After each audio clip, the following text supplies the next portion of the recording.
Hey grad associates, I can't believe it. It's the last week of our short session. These accelerated 8-week ones go so quick. Great job, keeping up with all of those readings, each week, getting through, 60 to 100 pages and trying to think about them and apply them to all the different cases. I hope that you feel, proud and pride in what you accomplished and that you continue, moving forward, pushing forward, doing research, thinking about the theory, so that way you have time to really dig in a lot deeper.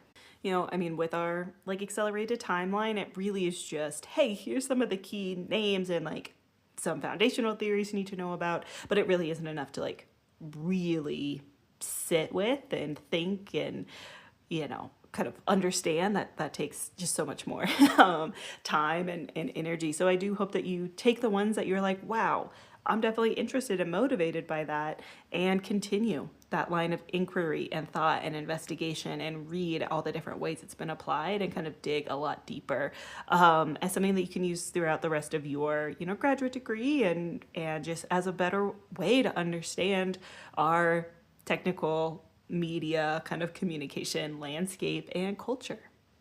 So with this being the last week, you have readings that are just very forward-looking, a little bit lighter, not as big of a deal, because they are just kind of future-looking. But as you are reading them, think about it through that lens of kind of these theories and arguments of what's going to happen in the future. How do we use what we know about the past to best predict and build strong arguments for how these patterns might be repeating into the future as good examples for your own essays that you're working on. And then of course, so there's not a reading check or anything like that due this week. You just have your essay due, but that is of course what most of your grade from this class is going to hinge on. So I do hope that you are really, taking your essay writing with the weight that it should, and you're putting that energy into what are your future ideas and arguments and positions on what you're theorizing and going to happen with the future of media and communication.